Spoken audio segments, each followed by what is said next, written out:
Hello friends, हम लोगों ने पिछले वीडियो में देखा था कि कोऑर्डिनेट का कुछ इंपॉर्टेंट पॉइंट्स, उसका इंट्रोडक्शन और उसका ढेर सारा इंपॉर्टेंट पॉइंट्स देखा था, उसके डेफिनेशंस देखा था।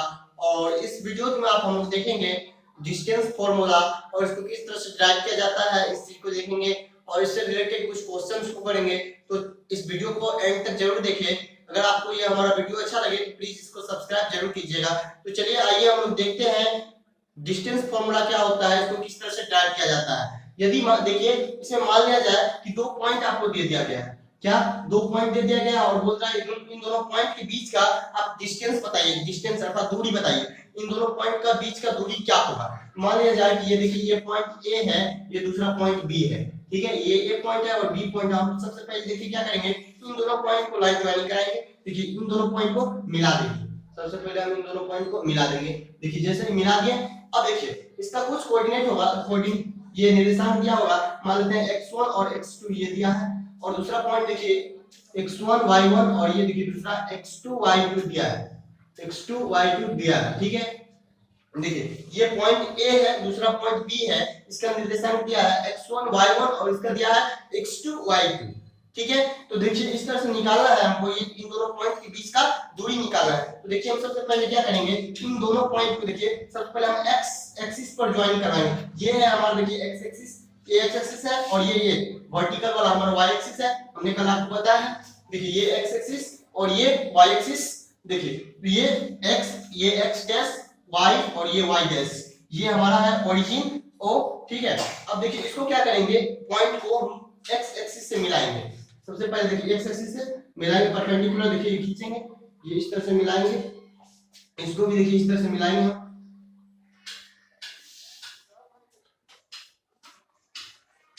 देखिए इस तरह से परपेंडिकुलर डाले, उसके बाद देखिए इस पॉइंट को हम बढ़ाते हैं, इस पॉइंट को देखिए बढ़ाते हैं, इस पॉइंट को भी देखिए ये बढ़ाएं, आपको दिख रहा होगा। देखिए ये x अक्ष पर हमने पिछले वीडियो में आपको जिक्र किया है कि x अक्ष पर किसी भी पॉइंट का निर्देशांक क्या होता है, x, 0, अर्थात वहां y का वैल्यू 0 होता है और x का वैल्यू जो रहता है वो होता है। तो देखिए यहाँ x का वैल्यू हमारा x1 है, कि इस पॉइंट पे देखिए x, इस पॉइंट का मान लेते हैं हम ना, ये देखिए ये p, ये q और ये देखिए ये r मान लिया, PQR मान लिया। अब देखिए इस पॉइंट पे ये देखिए यहाँ पे x का वैल्यू क्या है, देखिए ये इस पॉइंट का निर्देशांक क्या होगा, देखिए ये है x वाला वैल्यू, ये देखिए x पॉइंट x एक्सिस पर मिला है, ये x का वैल्यू क्या होगा, यहाँ से देखिए x1, ये x1 होगा और y का वैल्यू क्या होगा, y का वैल्यू किसी भी पॉइंट का x एक्सिस पर निर्देशांक होता है x, 0, तो x का मान है x1 और y का मान है 0, ठीक है। और देखिए इस पॉइंट का क्या होगा, इस पॉइंट का देखिए यहाँ पे होगा x2, 0 हो जाएगा, क्योंकि x, 0 होता है इसलिए x का मान यहाँ x2 है और y का मान जो भी 0 होगा ये तो 0 हो गया, ठीक है। ये देखिए ये इसका मतलब क्या हुआ, x, 0, इसका मतलब हुआ यहाँ से यहाँ तक का डिस्टेंस, ये यहाँ से यहाँ तक का डिस्टेंस ये x1 होगा, ये x1 होगा, और ये टोटल यहाँ से यहाँ तक का डिस्टेंस, टोटल यहाँ से यहाँ तक का डिस्टेंस ये हमारा x2 होगा, ये x1 होगा, और ये यहाँ तक का टोटल यहाँ से यहाँ तक का पॉइंट Q तक का डिस्टेंस, O से Q तक का डिस्टेंस x2 होगा और O से P तक का डिस्टेंस x1 होगा। देखिए हमको ये बीच का दूरी चाहिए, देखिए ये ले लेते हैं हम, ये बीच का दूरी, ये बीच का दूरी क्या होगा, तो देखिए ये टोटल है हमारा x2 और ये है यहाँ तक x1, तो हम x2 माइनस x1 कर देंगे, ये हमारा वैल्यू निकल जाएगा x2 माइनस x1, ये क्या होगा P से Q तक का हो जाएगा x2 माइनस x1, ये हो गया। अब देखिए ये y वाला वैल्यू इधर देखिए, हम इधर क्या करते हैं, अब फिर ये इस पॉइंट A को इधर y एक्सिस से मिलाते हैं। देखिए पॉइंट A को y एक्सिस से मिलाते हैं, ये y एक्सिस से मिला है, और देखिए ये पॉइंट B को भी y एक्सिस से मिलाते हैं। देखिए ये पॉइंट B को भी y एक्सिस से मिला है,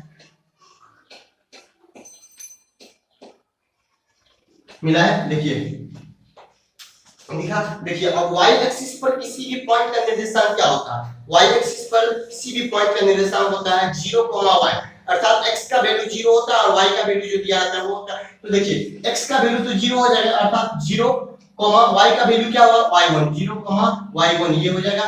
और ये इस पॉइंट का क्या होगा 0, y होता है तो y का वैल्यू क्या है y2, तो 0, y2 हो गया। ये क्या होगा 0, y2 मान लेते हैं। ये देखिए क्या a b c d मान लेते हैं d और ये e, ठीक है। ये पॉइंट है हमारा, e पॉइंट का निर्देशांक ये है, d पॉइंट का निर्देशांक ये है। तो देखिए यहां से यहां तक का टोटल डिस्टेंस देखिए क्या होगा, यहां से यहां तक का डिस्टेंस होगा y वाला में, देखिए ये y1 होगा y1, और यहां से टोटल ये डिस्टेंस देखिए, ये डिस्टेंस पॉइंट e तक का, o से e का डिस्टेंस ये y2 होगा।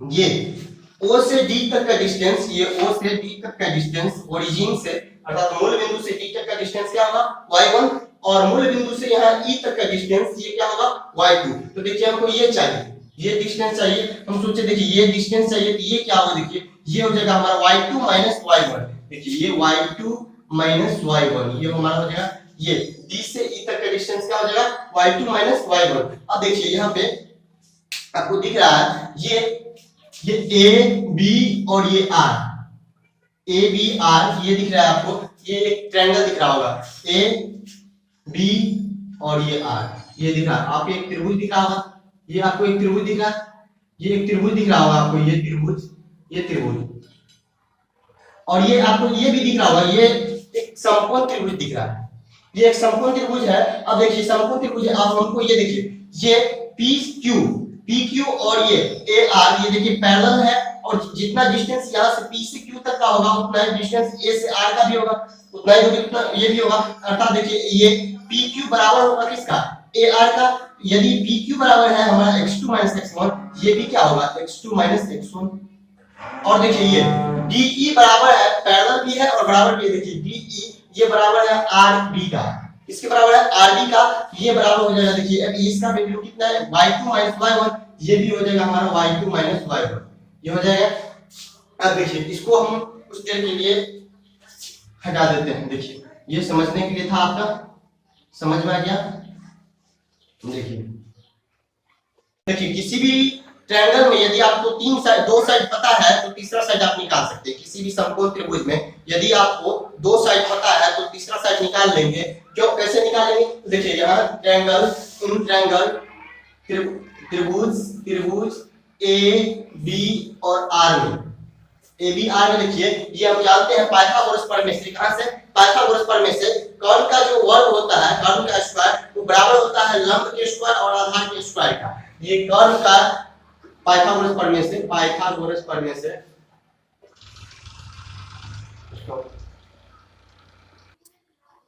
अब देखिए पाइथागोरस प्रमेय से त्रिभुज ए बी आर में, देखिए त्रिभुज ए बी और आर में देखिए क्या होता है, पाइथागोरस प्रमेय क्या कहता है, किसी भी समकोण त्रिभुज में कर्ण का जो वर्ग होता है वो अन्य दो भुजाओं के वर्गों के योग के बराबर होता है। अर्थात अन्य दो भुजा कौन होता है, एक लंब और दूसरा आधार, उन दोनों भुजाओं के वर्ग का मतलब होता है स्क्वायर, उसके योग मतलब जोड़, उसके जोड़ के बराबर होता है, स्क्वायर के जोड़ के बराबर होता है तो भुजा जो होता है वो कर्ण का। तो देखिए ये समकोण त्रिभुज आपको दिख रहा है ए बी आर, इसमें देखिए समकोण त्रिभुज में कर्ण क्या कौन होता है, ये देखिए 90 डिग्री के जो ठीक सामने वाला भुजा होता है उसको हम कर्ण बोलते हैं। तो देखिए 90 डिग्री वाला कौन कौन है, आर के सामने वाला भुजा कौन है, ए बी, ये हमारा ए बी हो गया कर्ण, ये बराबर कर्ण का जो है वर्ग अर्थात स्क्वायर, ये बराबर होगा किसके, कर्ण का स्क्वायर बराबर होगा लंब के स्क्वायर और आधार के स्क्वायर के जोड़ का। ठीक है, तो देखिए ये हमारा अब यहाँ पे कर्ण पता चल गया ए बी है, तो ए बी का स्क्वायर ये बराबर होगा अन्य दो भुजा, देखिए ये ए आर का स्क्वायर प्लस बी आर का स्क्वायर,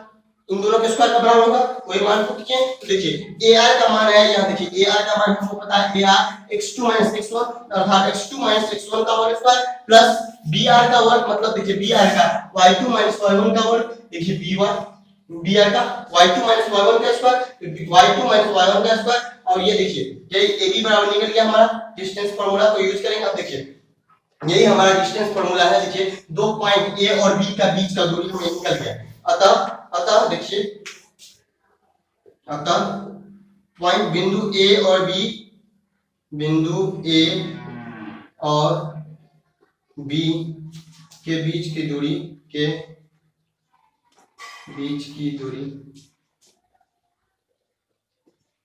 बराबर होगा अंडर रूट दूरी अर्थात ए बी बराबर, बीच की दूरी क्या है ए बी है, ए बी ये बराबर होगा under root x2 minus x1 का whole square, x2 minus x1 का whole square plus y2 minus y1 का होल स्क्वायर के, यही होगा।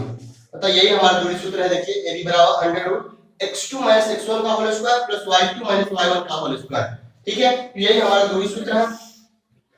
बिंदु ए और बी के बीच को दूरी अगर हमें निकालना होगा, कोई भी पॉइंट यदि दिया है, हमने यहाँ अपने आसानी के लिए ए और बी रखा, आपका मान जो भी होगा क्वेश्चन में वो हम उसको मान लेंगे, वो पॉइंट होगा। ठीक है, वही पॉइंट को हम दूरी निकालना है, x2 का वैल्यू माइनस x1 का वैल्यू करना है और उसके बाद स्क्वायर करना है प्लस y2 माइनस y1 का वैल्यू प्लस उसके बाद स्क्वायर करना है उसका। ये हमारा दूरी सूत्र है, यही हमारा दूरी सूत्र का फार्मूला है, यही हमारा दूरी सूत्र है। दूरी सूत्र का फार्मूला ये डिस्टेंस फार्मूला यही हमारा है, x2 माइनस x1 का whole square plus y2 minus y1 का होल स्क्वायर। चलिए तो तब तक इसको नोट कीजिए।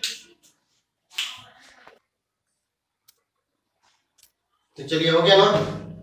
ठीक है, तो इस तरह से ये हमारा दूरी सूत्र है। यदि ए और बी दो बिंदु दिया है और इन दोनों बिंदु के बीच का दूरी हमें निकालना है, यदि निकालने के लिए तो हम लोग किस तरह से निकालेंगे, बिंदु ए और बी का निर्देशांक यदि हमको पता है और इन दोनों के बीच का दूरी निकालने के लिए पता है, तो देखिए x2 माइनस x1 का whole under root x2 minus x1 का whole square plus y2 minus y1 का होल स्क्वायर, इस तरह से निकाल लेंगे।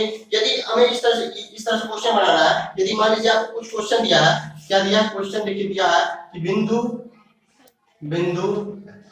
ए, इसका निर्देशांक कुछ दे दिया है, मान लीजिए 2,4 ये दिया है, और बिंदु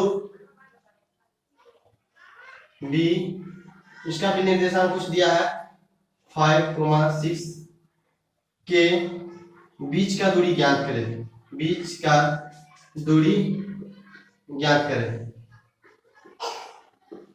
इस तरह यदि आपको कुछ क्वेश्चन दिया है तो देखिए इसको किस तरह से सॉल्व करना है। ये दो बिंदु दिया हुआ है ए और बी, और इन दोनों के बीच का हमें बोलता है कि दूरी ज्ञात करने के लिए इन दोनों बिंदुओं के बीच का दूरी क्या होगा। देखिए हम लोग फॉर्मूला लगाएंगे, ए बी बराबर क्या होता है, इन ए और बी दोनों बिंदुओं के बीच का दूरी, यानी ए बी बराबर क्या होगा, हम लोग दूरी सूत्र से जानते हैं, अंडर रूट क्या होता है x2 माइनस x1 का होल स्क्वायर। तो यहाँ देखिए, यहाँ आपको बिंदु ए और बी दिया है, तो बिंदु ए यहाँ देखिए ये हमारा हो गया x1, ये y1, ये देखिए x2, ये x2 और ये y2, ये हो गया। तो देखिए x2 माइनस x1 का होल स्क्वायर अर्थात देखिए x2 यानी 5 माइनस x1 मतलब देखिए 2, 5 माइनस 2 का होल स्क्वायर, 5 माइनस 2 का होल स्क्वायर प्लस देखिए y2 माइनस y1 का होल स्क्वायर, y2 का वैल्यू क्या है 6 माइनस देखिए y1 का मान 4 है, y2 माइनस y1 का होल स्क्वायर, या इस तरह देखिए निकालेंगे। ये हो गया देखिए x2 5 माइनस 2 यानी 3 का होल स्क्वायर प्लस देखिए 6 माइनस 4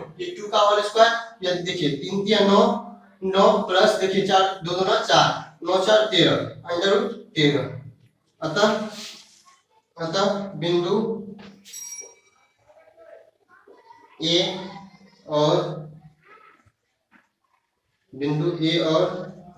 बी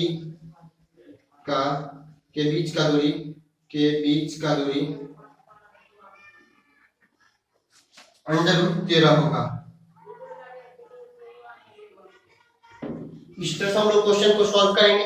ठीक है, तो देखिए आपके एनसीईआरटी क्वेश्चन का फर्स्ट दिया हुआ पहला क्वेश्चन कि बिंदुओं निम्नलिखित युग्मों के बीच की दूरी ज्ञात करें। तो देखिए बिंदु दिया हुआ है क्वेश्चन में, दिया हुआ बिंदु निम्नलिखित युग्म के बीच की दूरी ज्ञात कीजिए, और पहला पॉइंट दिया है 2,3, देखिए 2,3 और दूसरा दिया है 4,1 इस तरह से दे दिया है क्वेश्चन, और बोल रहा है कि इन दोनों के बीच की दूरी ज्ञात कीजिए। तो इसमें देखिए पॉइंट नहीं दिया है कि आपको कौन पॉइंट ए है या बी है, तो आप अपने मन से कुछ भी पॉइंट का नाम रख ले। आपको आसानी के लिए आपका मन है ए और बी रखें, आपका मन है पी और क्यू रखें तो पी और क्यू रख सकते हैं। तो देखिए पी और क्यू के बीच का दूरी ज्ञात करना है हमको, तो पी और क्यू, पी क्यू बराबर देखिए क्या होगा, पी क्यू बराबर हम जानते हैं फॉर्मूला से क्या होता है under root x2 minus x1 का होल स्क्वायर और minus plus x2 minus x1 का whole square plus y2 minus y1 का होल स्क्वायर। देखिए यहाँ पे x1 ये हो गया और y1 ये हुआ, ये x2 y2।